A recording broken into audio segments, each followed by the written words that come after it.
report on success of the surveillance activity? Wala po.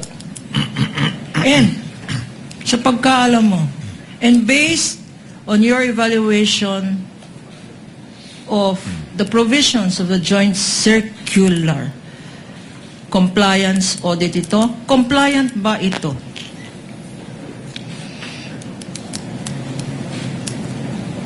Hindi po siya compliant. Bakit, Mr. Witness? Dahil wala nga pong supporting document po yung kanilang payment of rewards as required under item 4.8.5 of the joint circular.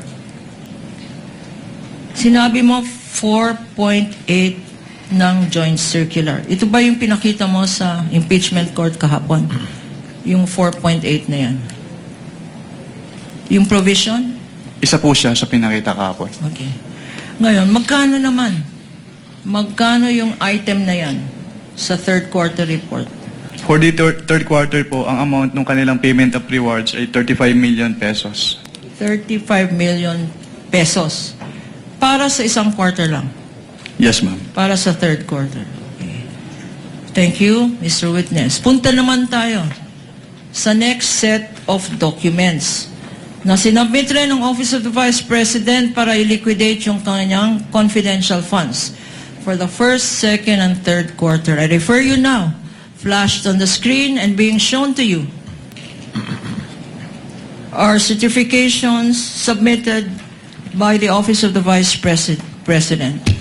Unang-una, certification of the Office of the Vice President dated March 30, 2023, Exhibit P-1-6-B. Pangalawa, OVP certification dated July 11, 2023, which is Prosecution's Exhibit P-1-6-C. At pangatlo, OVP certification dated October 9, 2023, Exhibit P-1-6-D for the prosecution stipulated upon by the respondent and likewise part of their defense exhibits. Yes, we confirm, Your Honor, and we would like to manifest that for the first quarter certification that is marked as Exhibit D-1-34-OVP. Second quarter, that is Exhibit D-1-58-OVP. And for the third quarter, it's D-1-83-OVP for the defense, Your Honor. And your documents are certified through copies, counsel for respondent. That is correct, Your Honor. Counsel for the panel of prosecutors may proceed. Thank you, Your Honor. Now, please look at these certifications. Meron nakalagay dyan sa bottom ng page, attested. Anong ibig sabihin ng attested? Ang ibig sabihin po ng attested ay verify at confirm po as true nung signatory dito yung contents ng certification. At sino naman ang signatory na nakikita natin sa dokumentong ito? Based on this certification po, si Vice President Sara Duterte. At siya mismo ang nag-attest na tama lahat ang nakalagay dyan? Based on these documents po, yes ma'am. Okay. And you are familiar with the signature for the same reason, Mr. Witness? Yes ma'am. Ano naman ang mga observations ang masasabi mo tungkol sa tatlong dokumentong ito? Incidentally, Mr. Witness, what periods did this cover, again, for the record? Based on their submissions po, yung for the first quarter, yung February 6 to March 29, 2023. For the second quarter, April 25 to June 30, 2023. And for the third quarter, July 14 to September 30, 2023 po. Okay. Ano naman ang masasabi mo? Ano naman ang observations mo sa tatlong dokumentong ito? Since these are pro forma documents po, wala naman po akong nanote na observations with these certifications. Anong ibig sabihin ng pro forma? Parang copy-paste? Naka-attach po siya as annex dun sa Joint Circular 2015-01. Okay. Naka-attach sa joint circular at yun ang Naka-annex. sinabit nila? Naka-annex po. Okay. Yung format. Ang tawag doon ay Proforma po. Naka-annex yung format dun sa Joint Circular 2015-01. ang tawag ko doon copy-paste. Na copy-paste. Anyway, Your Honor, we, again, with all due respect to opposing counsel, I would like to object to Sustained. that characterization, Your Honor. Sustained, counsel. I withdraw, Your Honor. I just could not resist myself. Sustained. Counsel No. may proceed. Provisions of the Joint Circular. Sinabi mo, ito yung pinagbasihan mo ng mga evaluation mo ng mga documents na to. What, if any, are the violations that you observe based on the Joint Circular? May i-clarify po kung anong document po yung pinipertain niyo, ma'am. Ano? Sa lahat ng dokumento. Sa lahat po ng dokumento. Based on, for what quarter po? Sorry. For all the quarters. For all the quarters. Yung first and second quarter po kasi magkasama sa isang AOM lang. And then yung third quarter ay nakaseparate po yung AOM. So punta muna tayo sa first and sinasabi mo, Mr. Witness, na yung first and second quarter, isa lang ang na-issue na AOM. Ano tong ibig sabihin ulit ng AOM? Audit Observation Memorandum po. Okay. And Based on the Joint Circular 2015-01, yung Audit Observation Memorandum po ay yung written notification to the agency informing them of the deficiencies po noted during the audit and requiring them to submit an explanation or the documents being sought po dun sa AOM or both. okay, under the circular, this joint circular that you mentioned, ito bang Audit Observation Memorandum?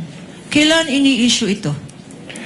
Ini-issue po siya upon evaluation po nung auditor noong documents at may na-note po siyang findings doon based on the evaluation po. Okay. Pero meron tayong konting background, no? Kasi kahapon,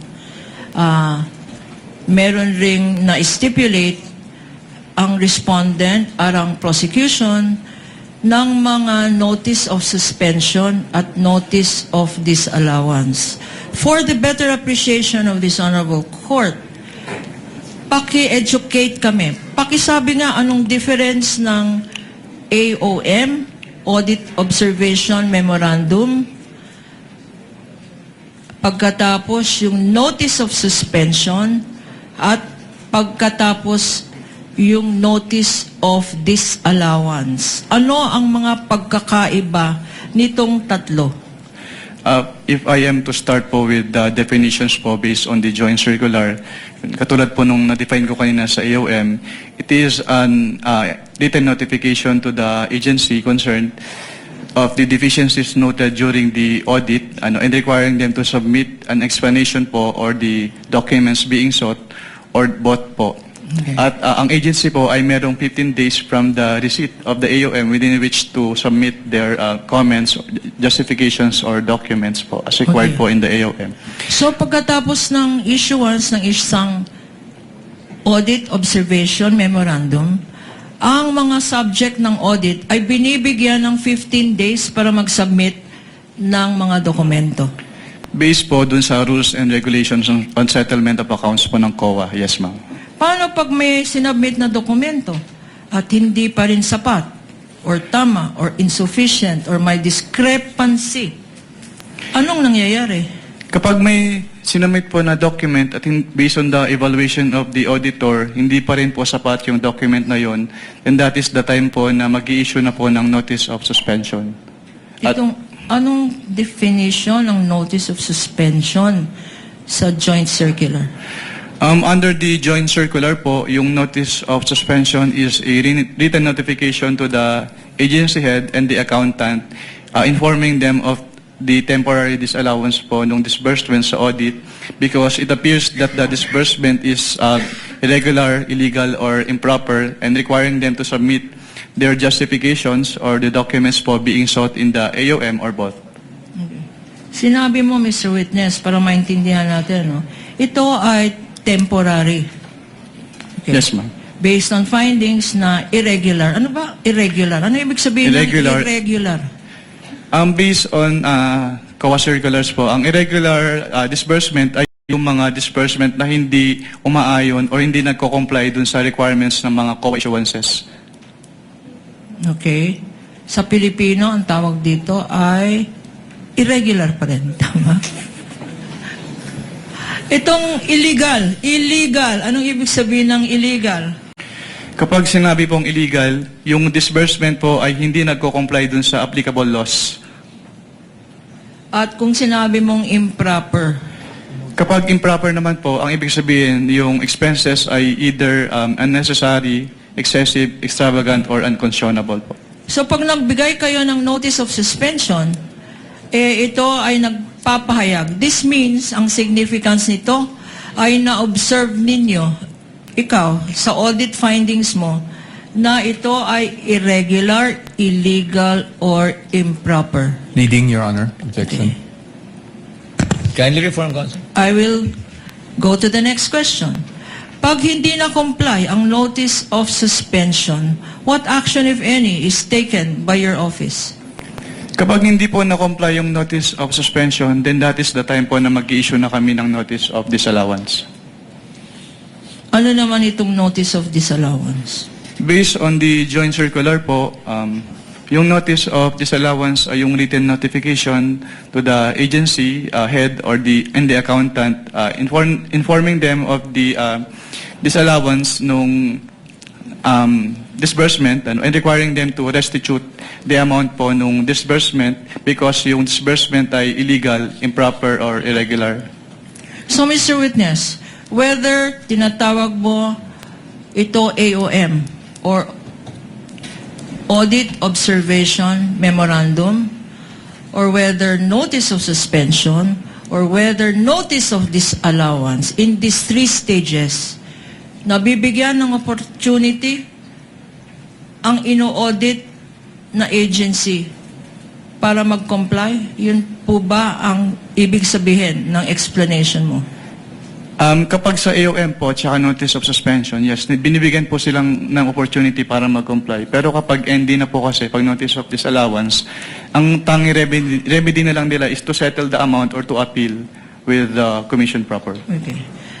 Let us go now to the issue of the Office of the Vice President. Earlier, you said AOMs were issued to the Office of the Vice President, correct? Now, Yes, ma'am. specifically, let us go now to the first and second quarter of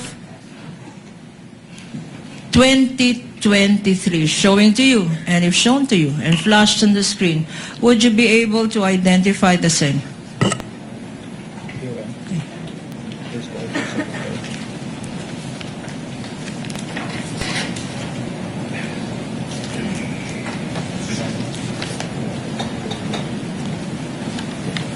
Yes, ma'am.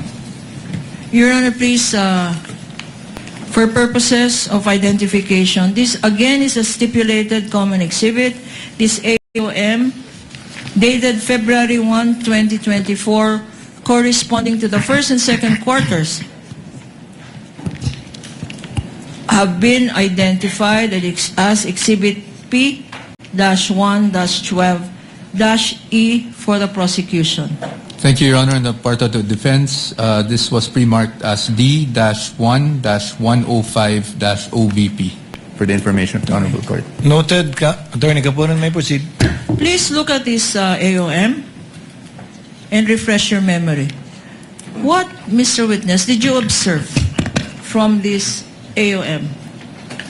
Yung findings po or observations namin, una po, hindi po nag-submit ng documentary evidence of payments si OBP for the first and second quarters of 2023.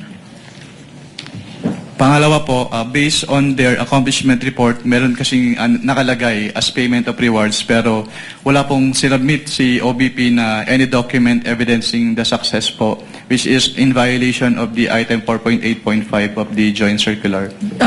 Your Honor, for the better appreciation, Your Honor, and with your permission, this is being flashed on the screen. The findings made are boxed in red, Your Honor. So yung second finding mo, una, Ulitin natin. Yung una po ay walang sinubmit na documentary evidence of payment si OBP for the first and second quarter of 2023. Ano pa?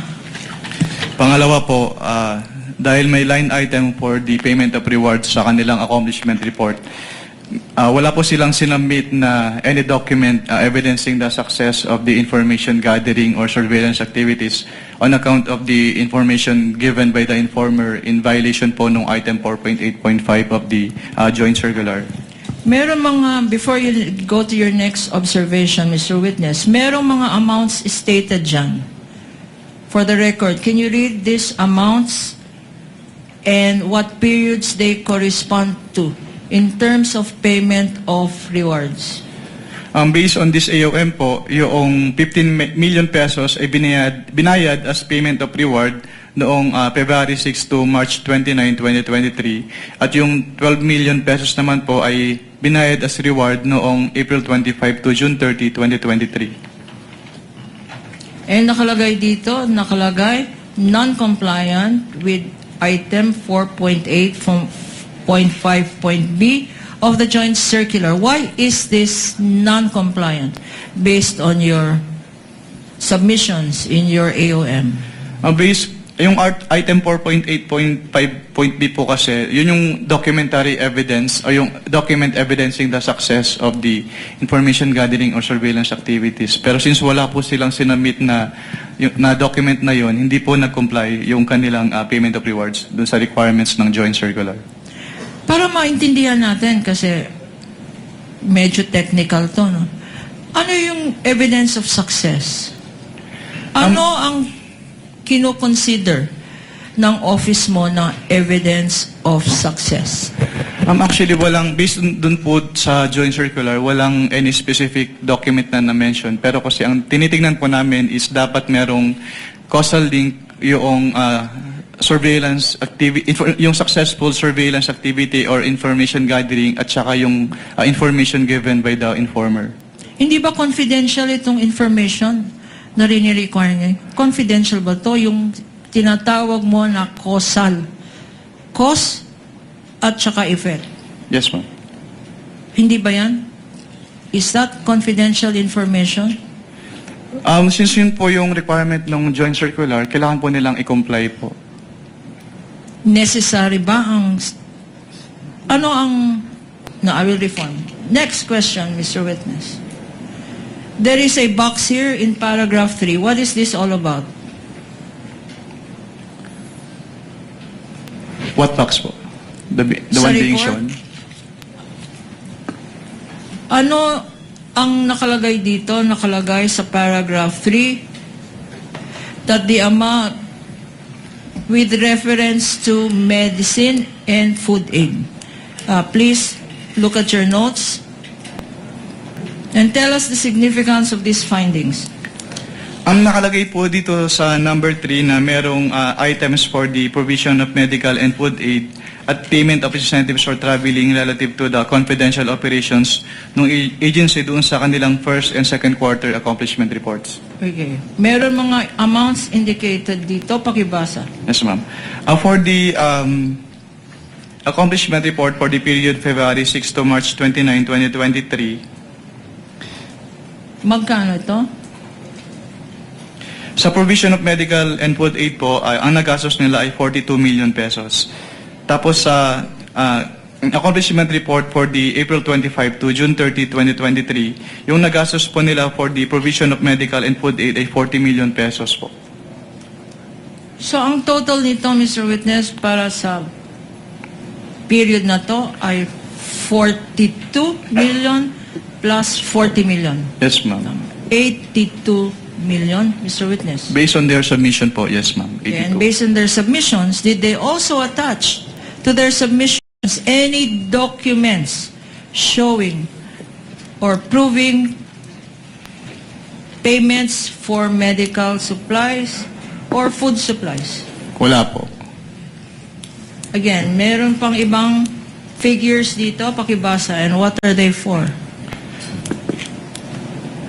Yung isa naman po, yung February 6 to March 29 period, 10 million po yung binayad for the payment of incentives or traveling relative to the confidential operations. At for the period naman po na April 25 to June 30, 2023, may binayad po na another 10 million for the payment of incentives or traveling relative to the confidential operations. Okay. So sa binasa mo, ang total nito ay 20 million. Yes, ma'am. At itong 20 million ba, may kasamang mga resibo or attachments para patunayan na nagastos tong 20 million para sa travel? Based on their submissions po, wala pong inattach si OBP. Okay. And sa last sentence, ano itong amount na 20 million pesos? Ayan po yung total po nung kanilang payment of incentives or traveling relative to the confidential operations for the first and second quarter po. Okay. Ngayon, meron kang conclusion sa last paragraph. Can you read it? The provision of medical and food aid and payment of incentives or traveling relative to the confidential operations expenses do not fall among those enumerated under item 4.8 of the joint circular. Thus, the same should not be charged against the confidential fund of the agency. At sinasabi mo, ang nature ng listahan sa joint circular ay ano? Exclusive po. Exclusive. Anong ibig sabihin ng exclusive? Bawal ang wala sa listahan. Tama ba yan? Yes, ma'am. Another box item is paragraph number 4. Please refer to your notes as shown on the screen. Anong significance, if any, nitong finding mo sa AOM? Under number 4 po, hindi po naka-indicate sa kanilang physical and financial plan yung specific confidential activities na kanilang paggagamitan po ng kanilang pondo in violation of the item 4.2 of the joint circular. Okay. Itong physical and financial plan, identified to at stipulated document ito, tama? Yes, ma'am. Okay. Ngayon, ano ba dapat pag tinitignan ng isang physical and financial plan? Ano ba ang hinahanap dyan? Tinitingnan po Kasama na... ba dyan? Sakop ba niyan ang Christmas party? Paulit po ng tanong. Kasama ba sa physical and financial plan ang Christmas party? Yung agency po ang makapag-answer niyan. Okay, kasama ba dyan? Yung physical and financial plan po kasi ay ginagamit nila to support their allocation. Okay, kasama ba dyan tree planting? It is outside po my authority to answer that since agency lang po ang makakasagot niyan. Okay, kasama ba dyan ang magbibigay ka ng awards? Okay. In the nature of your definition of confidential funds, are these activities considered confidential activities? As an answer, Your Honors, it is beyond the witness authority to If he determine. knows, Your Honor. If he knows- He's competent. He's a competent witness. He's the one who personally evaluated, and he's also a Witness may lawyer. answer if he knows. Mr. Wamel, you may answer if you know. If I am to relate po yung sinabi nyo dun sa item 4.8 of the joint circular, hindi po kasama yung mga binanggit nyo dun sa allowable expenses po ng confidential fund. Thank you, Mr. Witness. Punta naman tayo sa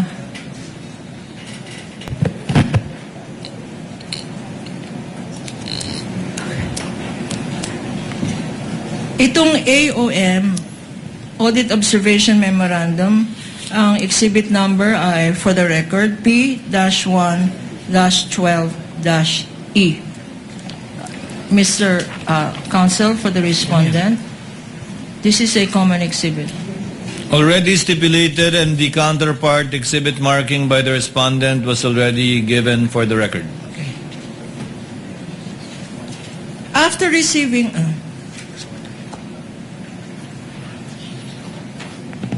Your Honor, may we just clarify if we're referring to the first quarter AOM?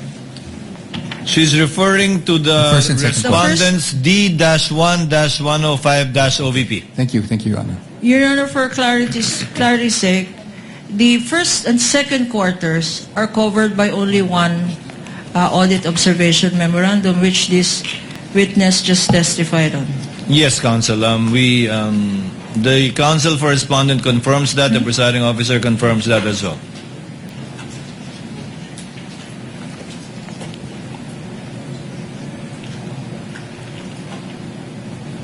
What other liquidation documents, Mr. Witness, were submitted to you for the Office of the Vice President? We now go to the third quarter. No. Third quarter. No.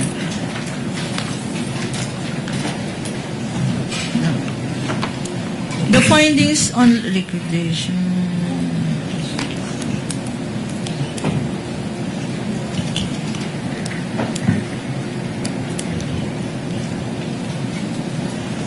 Mr. Witness, what were your findings? Because this covered the first and second quarter. Ano naman ang findings mo tungkol sa third quarter Sa third ng quarter. Office of the Vice President?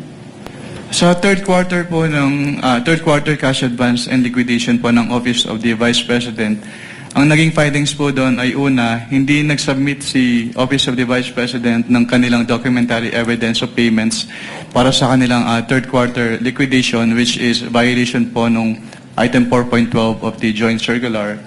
Yung kanilang accomplishment report ay merong payment of reward. Pero hindi po siya substantiated ng any document evidencing the success of the information gathering or surveillance activities on account of the information given by the informer, which is in violation of the item 4.8.5b of the Joint Circular. At pangatlo po, Your Honor, may I be allowed po to refer to the AOM for the complete With the permission of the presiding enumeration po of the findings. May the witness refer to his notes Counsel, to Your Honor. refresh his memory. Maybe just clarify on this matter, just brief, because Yes, yesterday, what is the comment of counsel yesterday for respondent? I remember that the witness was only in ICFAO until February 2024. Is that correct? Maybe check the record if that is correct. Yes, sir. 2014 to 2024. That's what he said. Okay, so this AOM for the third quarter was issued August 8, 2024, Your Honor. So he is referring to something that he has no personal knowledge of. What month did you leave? What month did you leave COA ICFAO, Mr. Ramil? February of 2024 po. Your Honor, please, this is preliminary. We would have, if we were allowed to continue with this questioning, Your Honor, that this witness will attest to the fact that he was the one, before he left, he prepared a draft of an AOM for the third quarter. And if I may be allowed, maybe counsel will see the relationship of my question to Then This AOM. witness, kindly not refer to an AOM. If indeed you prepared a draft, as you will testify on later, you can refer to your notes, but not the AOM. My apologies po, Your Do you Honor. have notes pertaining to the draft you prepared, pertaining to the supposed AOM issued after you left COA ICFAO? I don't have my notes po with me. Pero I can give po yung the additional audit observation po based on my draft po na sinamit sa ICFAO. May we see the draft, Your Honor, before Do you gives have a his copy of the observations? draft, Counsel, Mr. Ramil? I do not have the copy of draft po with me. Nasa Hindi file po object, siya ng Your Honor. ICFAO. Counsel, Attorney Caponan, do you have a copy of the draft? Will you be marking it? No, Your Honor. We are not marking a draft. We are just eliciting from this witness testimonial evidence that before he left, he did prepare a draft which he turned over to his successor in the position, Your Honor. And this will be testified to by our next witness, Your Honor. But witness is not allowed by the court to refer to the AOM issued after he already left the office. If he did not bring his notes, then he cannot refer to any other document while he is testifying. We submit, Mr. Subject to Sagi. those conditions, counsel may proceed. Your Honor, please, we have finished with the Office of the Vice President for the last quarter of 2022, the first, second, and third quarter, and all the liquidation reports submitted by the respondent Vice President to the COA ICFAO office, Your Honor. We will now go to the Department of Education. And for this, Your Honor, can I ask for a 1-minute recess so I can confer? Just 1 minute, Your Honor. 1 minute recess is granted.